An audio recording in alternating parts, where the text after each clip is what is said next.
The morning shift was quiet on the mining station, orbiting Kepler 4 for 2B. Lieutenant Commander Jake Sullivan sat in his chair on the bridge of the USS Defender, drinking his third cup of coffee and watching the stars. His crew was relaxed. They had been patrolling this sector for 6 months without seeing anything more dangerous than space debris. That changed when the emergency signal came through. The communication officer, Amy Johnson, looked up from her console with wide eyes. "Sir, we're getting a distress call. It's from the Zephyrian Collective." Jake set down his coffee cup. The Zephyrians were allies of humanity. They were peaceful crystal beings who mined rare minerals and shared their technology with Earth. He had met a few of them during diplomatic meetings. They were kind but fragile creatures who seemed to break if you looked at them wrong. "Put it through," Jake ordered. The main screen flickered to life. Ambassador Veltari appeared, but she looked nothing like the calm diplomat Jake remembered. Her crystal body was cracked in several places, and her usual blue glow was dim and flickering. Behind her, Jake could see smoke and the orange light of fires. "Human friends," Veltari's voice shook with fear. "We need your help. The Korthok Empire has invaded our homeworld. They came without warning 3 days ago. Our cities are burning. Our people are dying." Jake leaned forward in his chair. He had heard of the Korthok. They were a warrior race that conquered weaker species and took their resources. They were known to be cruel and violent. "What do you need from us?" Jake asked. "We need rescue," Velt said. Her image flickered as explosions went off behind her. "We have no weapons. We have no soldiers. We are a peaceful people. The Korthok are hunting us like animals. Please, send rescue teams to help evacuate our people. We will give you anything you want in return." Another explosion rocked Veltari's location. She stumbled and nearly fell. When she looked back at the camera, Jake could see the desperation in her large, multifaceted eyes. "How much time do we have?" Jake asked. "Not much," Veltari replied. "The Korthok are pushing deeper into our cities every hour. They have already taken our capital. Millions of my people are trapped. Please, hurry." The transmission cut out. Jake stared at the blank screen for a moment, then turned to his crew. "Amy, get me a line to Captain Lisa Morgan on the USS Tempest. Emergency priority." While Amy worked at her console, Jake's mind raced. The Zephyrians had always been good allies to humanity. They had shared their advanced mining technology and helped Earth colonies find rare metals. They had never asked for anything in return except friendship and trade agreements. Now they were asking for help, and Jake knew humanity would answer that call. "Captain Morgan on the line, sir," Amy reported. The screen showed Captain Lisa Morgan sitting on her bridge. She was a veteran officer with gray hair and sharp eyes. Jake had served under her early in his career and respected her judgment. "Jake, I just got the same distress call," Lisa said, without waiting for pleasantries. "How fast can you get to the Zephyrian homeworld?" 18 hours at maximum speed," Jake replied. "But Captain, we're just a patrol ship. We have 24 crew members and basic weapons. If the Korthok have really invaded, we're not going to be much help." Lisa smiled, but it was not a pleasant smile. "Don't worry about that. I'm already contacting Admiral Ryan Clark at Fleet Command. The Zephyrians asked for rescue teams, and that's exactly what they're going to get." Jake had known Lisa long enough to recognize that tone in her voice. It was the voice she used when she was planning something that would make their enemies very unhappy. "What kind of rescue teams?" Jake asked. "The kind that specialize in removing unwanted guests," Lisa replied. "Set course for the Zephyrian homeworld immediately. The cavalry is coming." 2 hours later, Jake stood on his bridge watching the tactical display. 3 more ships had joined the USS Tempest, and more were coming. He could see the heavy cruiser USS Wolverine, the assault carrier USS Hammer, and the destroyer USS Lightning. According to the reports Amy was receiving, Admiral Clark had authorized a full military response. The problem was that the Zephyrians had asked for rescue teams, not a battle fleet. Jake wondered if there had been some kind of miscommunication. Amy, send another message to Ambassador Veltari, Jake ordered. Tell her we're coming with rescue teams, but she should know that our rescue teams are ... well equipped. Amy sent the message, but there was no reply. Jake hoped the Zephyrians were just too busy to respond. He tried not to think about the other possibilities. As the human fleet jumped to hyperspace, Jake studied the files on Korthok military tactics. They were brutal but effective. They used overwhelming force to crush resistance quickly. They targeted civilians to break the will of defending forces. They had conquered dozens of worlds using these methods. What the Korthok didn't know was that they had just made a very big mistake. They had attacked allies of humanity, and humans took that personally. Jake looked out at the stars, rushing past his ship, and felt sorry for the Korthok. They thought they were hunting defenseless crystal beings. They had no idea that they had just invited Earth's apex predators to the party. The Zephyrians had asked for rescue teams, and humanity was sending them the best rescue teams in the galaxy. The fact that these teams happened to be armed to the teeth and trained to fight against impossible odds was just a bonus. Jake smiled as he thought about what was coming. The Korthok Empire was about to learn why humans were called Deathworlders. The human fleet dropped out of hyperspace at the edge of the Zephyrian system. Captain Alex Rodriguez stood on the bridge of the USS Wolverine and studied the tactical display. What he saw made his jaw clench with anger. The beautiful crystal cities of the Zephyrian homeworld were burning. Huge Korthak warships hung in orbit like black metal vultures. Smaller attack craft swarmed around the planet's surface, raining fire down on anything that moved. How many Korthak ships? Alex asked his tactical officer. 47 warships. In orbit, sir. Another 100 smaller craft providing ground support. They have the planet completely surrounded. Alex nodded, grimly. The Korthok had brought enough firepower to crush 10 worlds. Against the peaceful Zephyrians, it was massive overkill. Against humans, it might not be enough. Signal the fleet, Alex ordered. Begin rescue operations immediately. Staff Sergeant. Danny Martinez was already suiting up in the assault bay when the order came down. Around him, 200 Marines were checking their weapons and armor.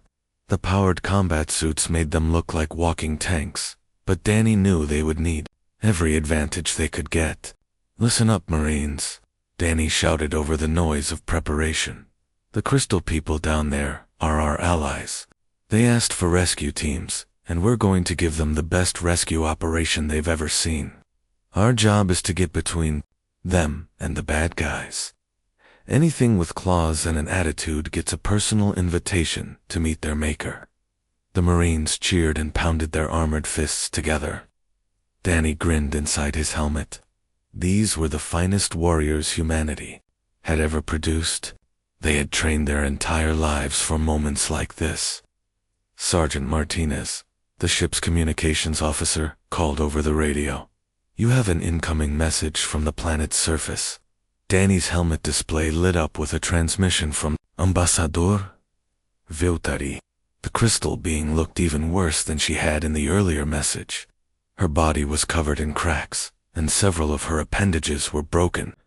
Human friends, Veltari said, her voice weak. Thank you for coming. We are hiding in the underground shelters beneath our capital city. The Korthok have surrounded us. They demand that we surrender, but we know they will kill us anyway. Ma'am, this is Staff Sergeant Martinez, Danny replied. We're coming to get you out of there. How many civilians are with you? Nearly 1 million, Veltari answered. They are mostly children and elderly. Our young adults tried to fight, but ...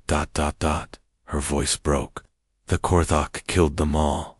Danny felt a cold rage settle in his chest. The Korthok had slaughtered civilians, in human military doctrine, that made them legitimate targets for any level of force necessary. Ma'am, I need you to stay exactly where you are, Danny said. Keep Your people in the shelters? We're going to clear the area above you, and then we'll come get you. Sergeant Veltari said hesitantly. How many rescue personnel did you bring? The Korthak have thousands of soldiers in our city. Danny looked around at his Marines, then at the tactical display showing the rest of the human fleet. Don't worry about that, ma'am. We brought enough. 20 minutes later, the first human dropship screamed through the Zephyrian atmosphere. The Korthak ground forces looked up in confusion as the strange craft approached their positions. They had been expecting more, Crystal being refugees, not military transports. That confusion lasted exactly until the dropships opened fire. Communications. Specialist Amy Johnson watched the battle from her position aboard the USS Defender. She was trying to explain to the Zephyrians what they were seeing, but she was having trouble finding the right words.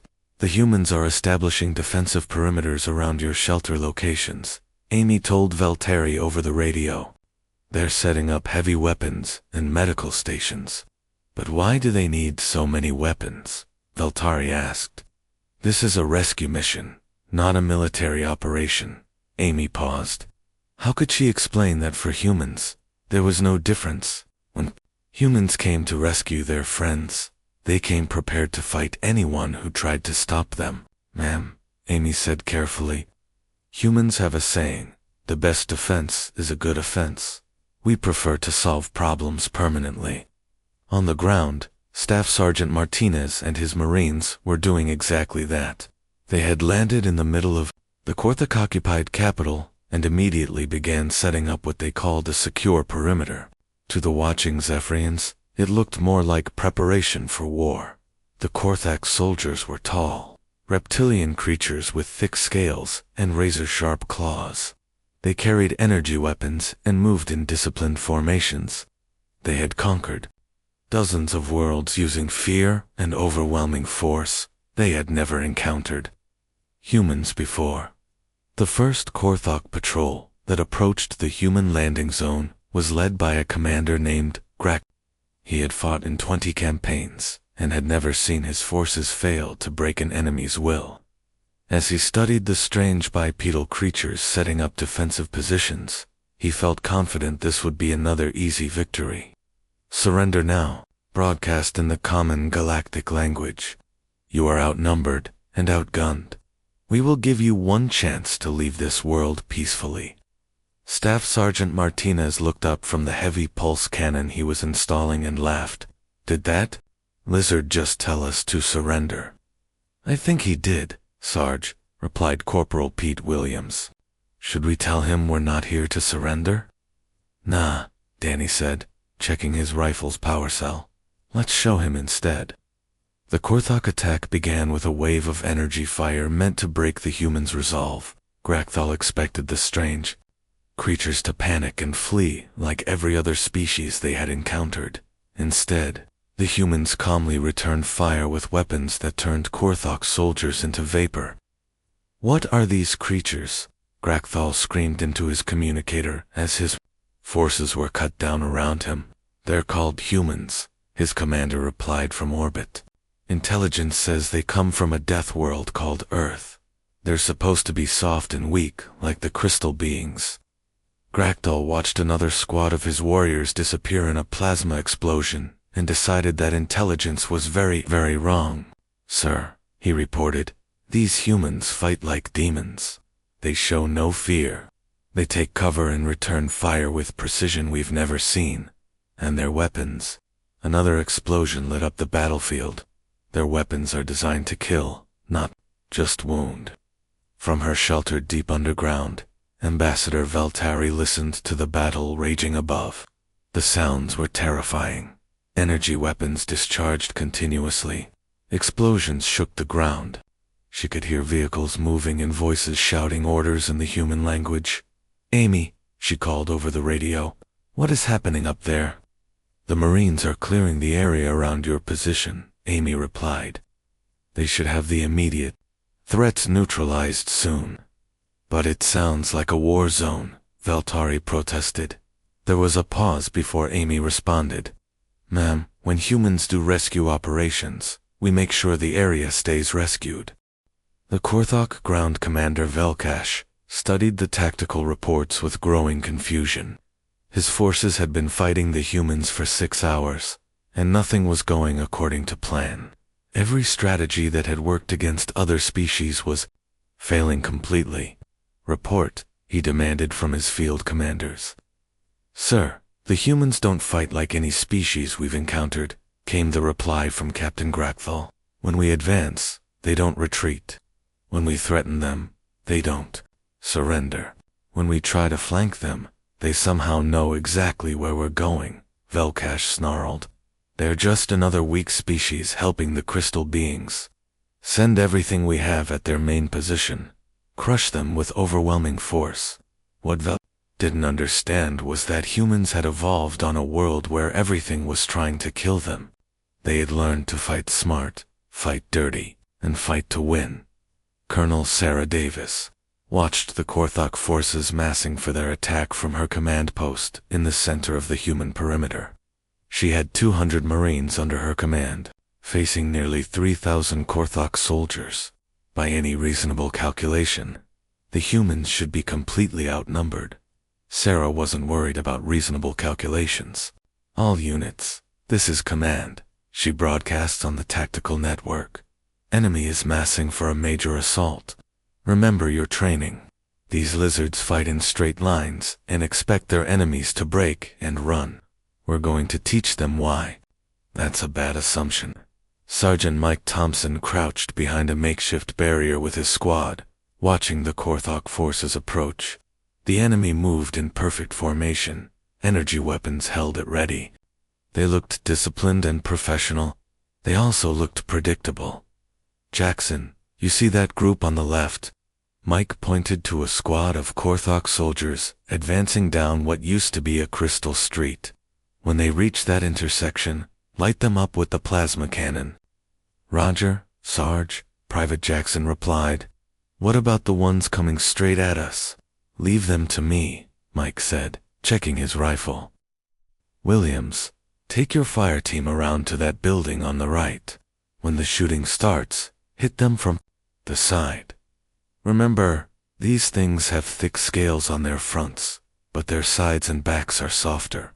The Korthok had been fighting for centuries, but they had always fought species that used their own tactics.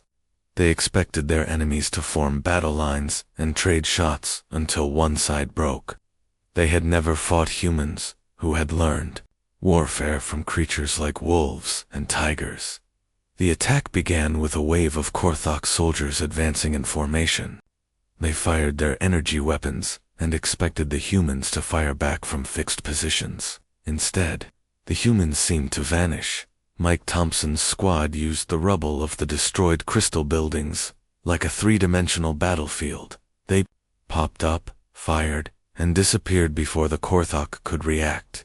They attacked from directions the enemy didn't expect and vanished before retaliation could arrive. Where are they?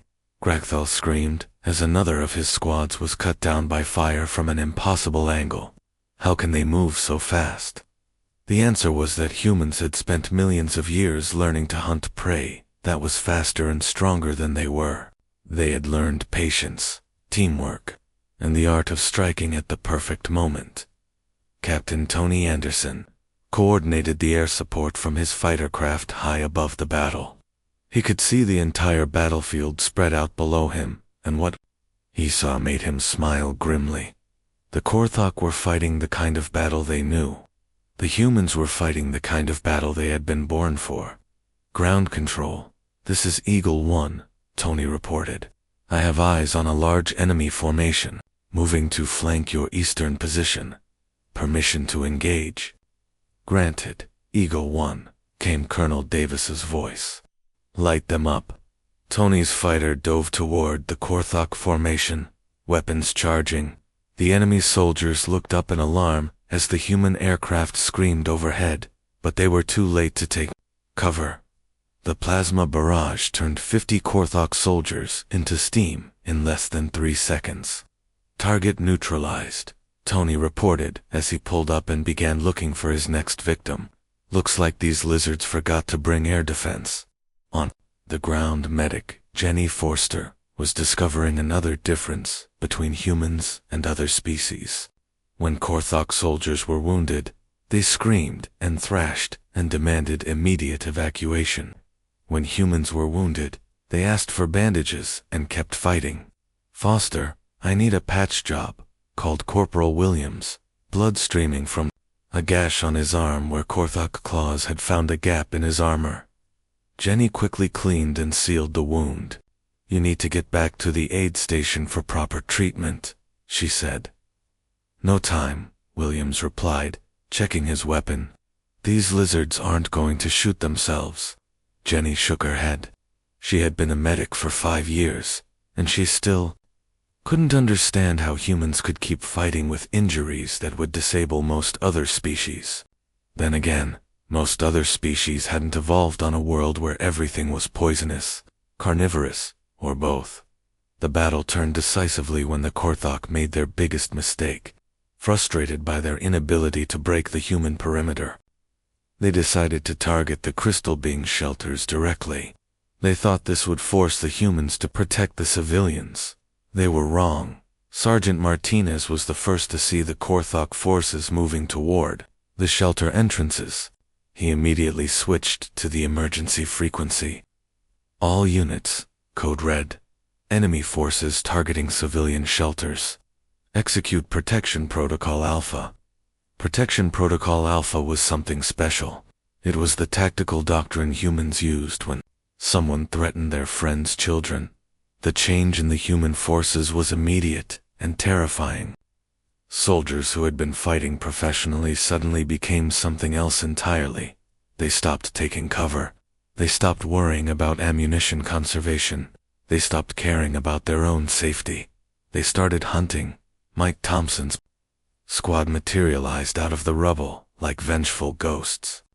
They moved through the Korthok forces like a pack of wolves, striking and disappearing before the enemy could respond. But now they weren't just trying to win a battle. They were making sure that no Korthok soldier would ever threaten innocent civilians again.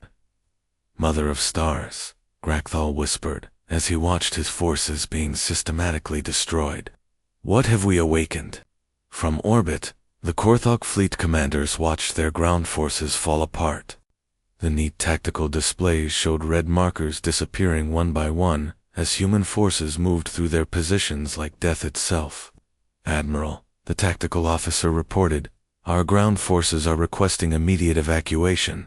Admiral Corvin studied the displays with growing horror. In 3 hours of fighting, the humans had destroyed 2/3 of his ground forces. Not defeated, destroyed. The few survivors were running in panic, and their radio chatter spoke of death demons and unstoppable predators. "What kind of species are these humans?" Corvin demanded. His intelligence officer consulted her files.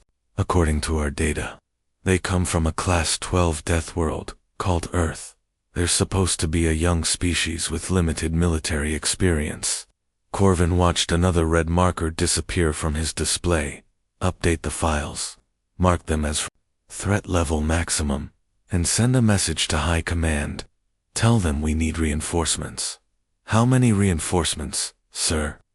Corvin looked at the tactical display, where human forces were now pursuing his retreating soldiers through the crystal city streets. "All of them," he said quietly. "Send all of them." 3 days after the first battle, Ambassador Valtari stood in the ruins of her capital city and tried to understand what she was seeing. The humans had indeed rescued her people, but their methods were unlike anything she had imagined possible. Where once there had been orderly Korthok occupation forces, now there were only scattered groups of terrified soldiers hiding in whatever shelter they could find. The humans moved through the city like they owned it, setting up defensive positions and clearing buildings with ruthless efficiency. Dr. Scott Valtari called to the human scientist who had been assigned to help her understand the situation. "Your people said they came to rescue us, but this looks more like conquest." Dr. Kevin Scott looked up from his tablet, where he was recording observations about Zephyrian culture. He was a tall, thin man with kind eyes. but Veltari noticed that he carried weapons just like the soldiers. "Ambassador, I understand your confusion," Kevin said carefully. "But you have to understand something about humans. When we say we're going to rescue someone, we mean we're going to remove every threat to them, permanently." "But the violence," Veltari protested, gesturing toward a building where human soldiers were searching for hiding Korthok troops. "Your people seem to enjoy fighting." Kevin was quiet for a moment, choosing his words carefully. "Ambassador, humans evolved on a world where everything was trying to kill us. The weather, the animals, the plants, even the bacteria. We learned to be very good at violence because, if we weren't, we died. But you're civilized now," Veltari said. "You have technology, and culture, and art. Why do you still act like predators?" "Because that's what we are," Kevin replied gently. "We're apex predators who learn to work together. And when something threatens our friends, our children, or innocent people, we don't just fight to survive. We fight to make sure the threat never comes back." Meanwhile, in a hidden bunker 20 kilometers from the capital, the remaining Korthok ground forces were learning to fear darkness. Major Chris Taylor and his special operations team had been hunting them for 2 nights, and the psychological effect was devastating. "They move like ghosts," whispered Subcommander Krell to his surviving troops. "They strike without warning and disappear before we can fight back. How can we defend against enemies we cannot see outside their bunker?" Chris Taylor watched through his night vision equipment as the Korthok soldiers huddled together in terror. His team had been using psychological warfare tactics that were perfectly normal by human standards, but seemed like pure nightmare fuel to aliens who had never dealt with persistence hunters. "Target acquired," Chris whispered into his radio. 12 enemy soldiers, bunker complex Charlie 7. No civilians in the area. Cleared hot, came the reply from command. "Make it quick and quiet." The Korthok never knew what hit them. Lieutenant Nicole Parker sat in her intelligence station aboard the USS Wolverine, listening to intercepted Korthok communications. What she heard was making her revise everything she thought she knew about enemy morale. "Colonel Davis, you need to hear this," Nicole called over the radio. Sarah Davis's voice crackled back. "What do you have, Parker?" "Sir, I've been monitoring Korthok military frequencies. Their commanders are requesting immediate evacuation, not reinforcements. Evacuation. They're calling us death demons and unstoppable predators. Desertion rates in their ground forces are approaching 60%. There was a pause before Sarah replied. 60%, after 3 days of fighting. "Yes, ma'am, and it gets better. They're sending reports back to their high command, describing us as a previously unknown apex predator species, and recommending that all Korthok forces avoid human space permanently." Sarah laughed. "Well, that's one way to solve the problem. Keep monitoring their communications. If they're this scared already, maybe we won't need to kill all of them." But the Zephyrians were becoming scared too, just for different reasons. Council leader Thranaki met with his advisors in the emergency shelter deep beneath the capital. The human rescue operation had been successful beyond their wildest dreams, but the methods used were causing serious concern among the civilian population. "The humans fight with no regard for proportional response," Thranaki said to his council. "They do not seek to disable their enemies or force surrender. They seek total destruction of any threat to us. Is this the behavior of rescuers or conquerors?" "But they are protecting us," argued Councillor Valani. "The Korthok came here to harvest our people like resources. The humans are driving them away." "At what cost?" Thranaki replied. "The humans brought weapons that can destroy entire city blocks. They fight with a ferocity that terrifies even their enemies. What happens when they decide that we are a threat?" The answer to that question came from an unexpected source. Captain Alex Rodriguez had been monitoring the Zephyrian communications and decided to address their concerns directly. "Ambassador Veltari, this is Captain Rodriguez."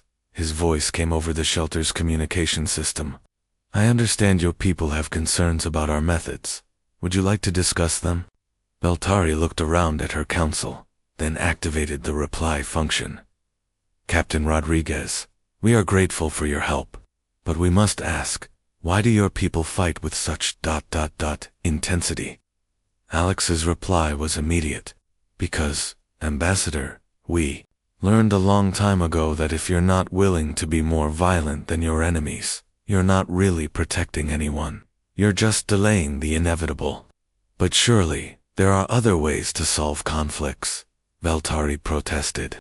"Negotiation, compromise, peaceful resolution." "Of course there are," Alex agreed. "But the Korthok didn't come here to negotiate. They came to harvest your people. Sometimes the only way to protect innocents is to make sure the bad guys never hurt anyone again."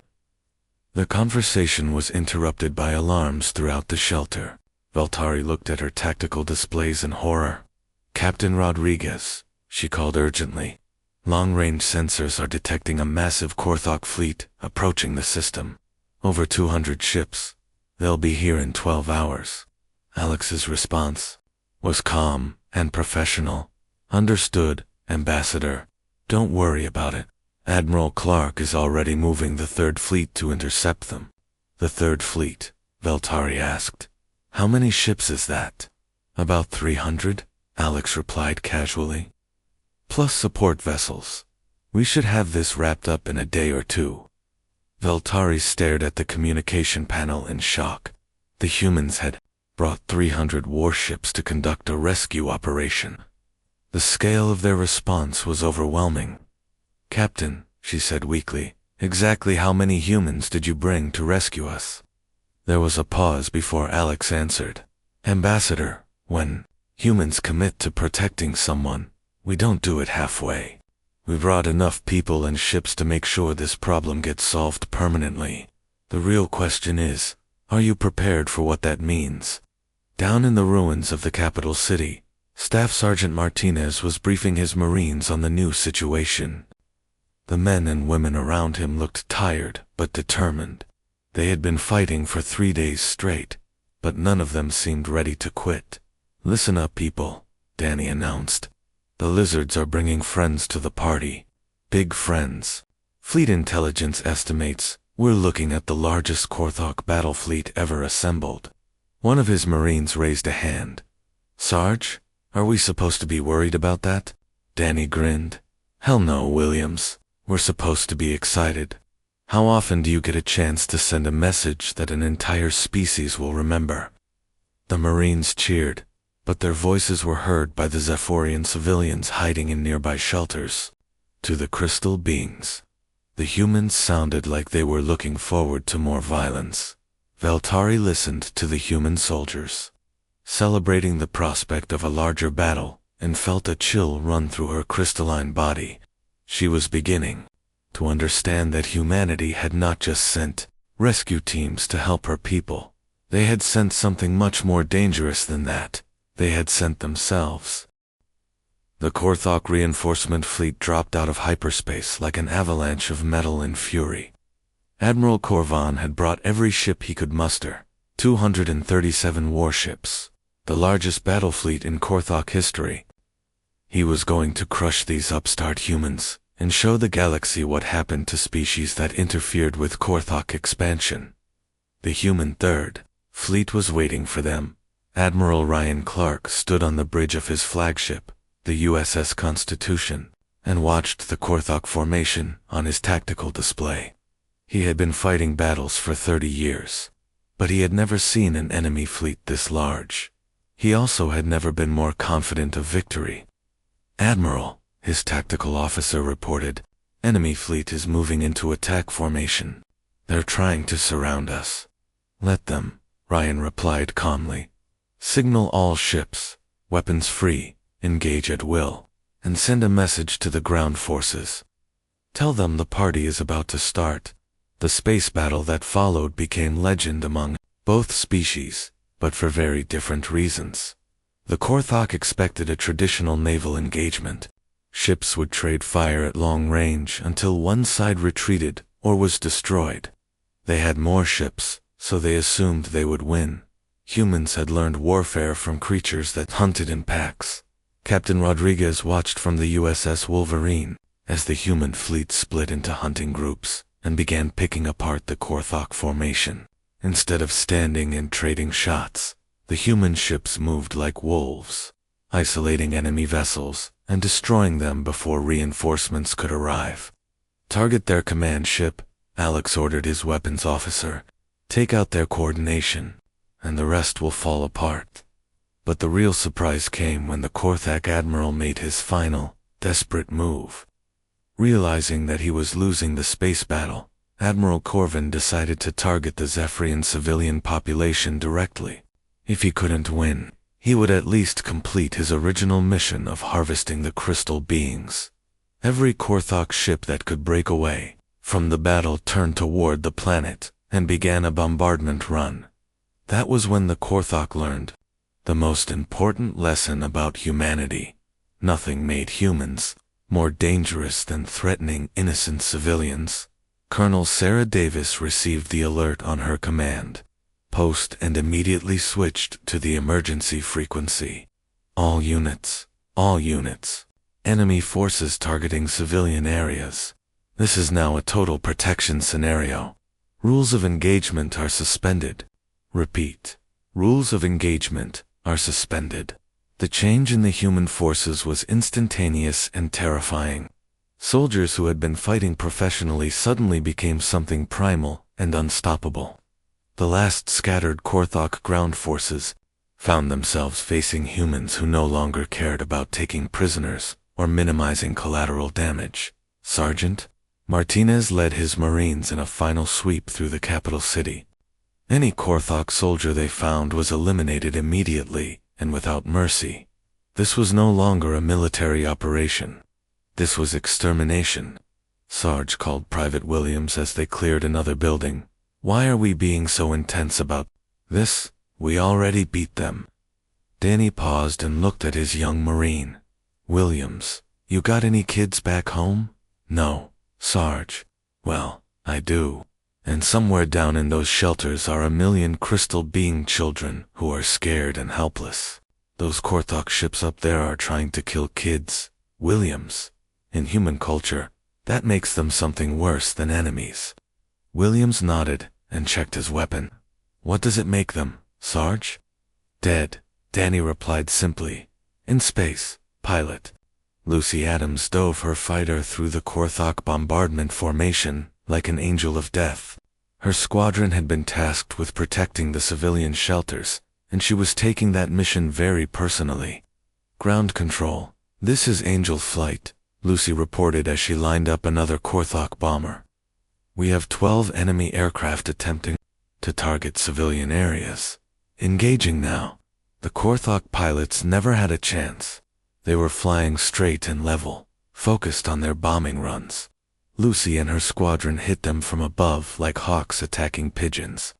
"Targets neutralized," Lucy reported as the last Korthok bomber exploded. Civilian areas are secure. But the real turning point came when engineer Tom Bradley completed his special project. Tom had been working for 2 days to bring the Zephyrian planetary defense grid back online.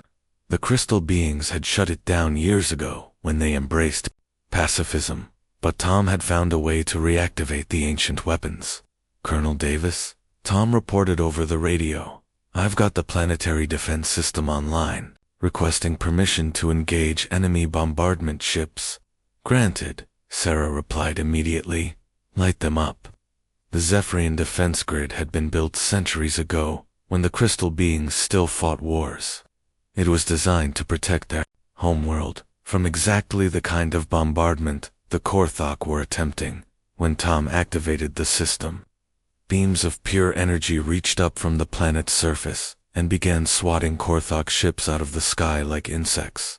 Admiral Corvin watched, his fleet being systematically destroyed, and finally understood what he was facing.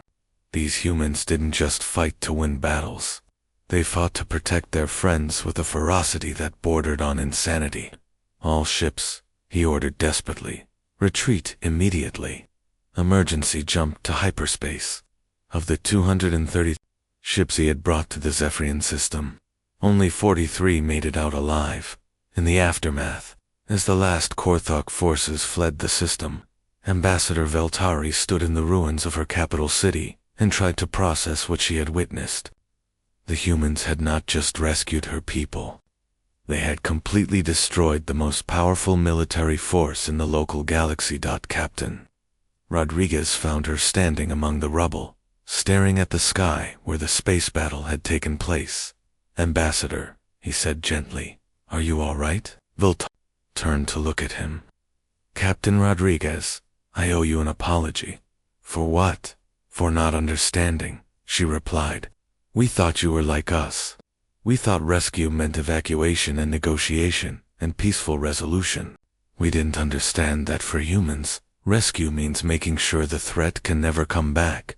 Alex nodded. "Ambassador, humans have a saying, peace through superior firepower. We don't start fights, but we finish them." "Your people are terrifying," Veltari said quietly, "but I'm beginning to understand why. You don't fight for conquest or resources or glory. You fight to protect those who can't protect themselves." "That's right," Alex confirmed. "And that's why we came when you called. For help." Veltari was quiet for a long moment, then asked, "What happens now?" "The Korthok will return eventually with an even larger fleet." Alex smiled. "No, they won't. Word of what happened here is going to spread through the galaxy. Every species will know that attacking human allies brings consequences they can't handle. The Korthok won't be back." "How can you be so certain?" "Because," Alex replied, "we just taught an entire warrior civilization to be afraid of us. That's a lesson that tends to stick." 3 months later, Ambassador Veltari stood before the Galactic Council and formally requested a military alliance with humanity. The other council members listened in shock as she described what she had witnessed. "The humans are indeed violent," she told the assembled representatives. "They are brutal and efficient and completely unstoppable when they decide to fight. But they only fight to protect innocence and defend their friends. They are exactly the kind of ally every peaceful species needs." The vote was unanimous. Back on the human fleet, Captain Rodriguez reviewed the final reports from the operation. The mission had been a complete success. The Korthok Empire had withdrawn from 3 star systems and was avoiding any contact with human forces. "Sir," Lieutenant Parker reported, "we're receiving formal requests for defense agreements from 12 different species. Apparently, word about our rescue methods has gotten around." Alex laughed. "Well, I guess we're popular." Dr. Kevin Scott looked up from his cultural studies reports. "Captain, I think we may have started something bigger than we realized. The galaxy is learning that humans don't just make good allies. We make very bad enemies." "Is that a problem?" Alex asked. Kevin smiled. "Only if you're planning to threaten innocent people." Staff Sergeant Martinez gathered his Marines for one final briefing before they departed the Zephyrian homeworld. Around him, 200 of the finest soldiers humanity had ever produced stood ready for whatever came next. "People," Danny announced, "we came here to rescue some crystal beings who asked for help. Instead, we just taught the entire galaxy that messing with human allies is a really bad idea." The Marines cheered. "But remember this," Danny continued. "We didn't do this because we wanted to fight. We did it because sometimes the only way to protect innocent people is to be scarier than the monsters trying to hurt them." As the human fleet prepared to leave the Zephyrian system, Ambassador Veltari sent one final message to Captain Rodriguez. "Thank you," she said simply. "Thank you for showing us that sometimes the best way to preserve peace is to be prepared for war." Alex smiled as he read the message. Humanity had indeed answered the Zephyrians' call for rescue teams. They just hadn't mentioned that their rescue teams happened to be the most effective warriors in the galaxy.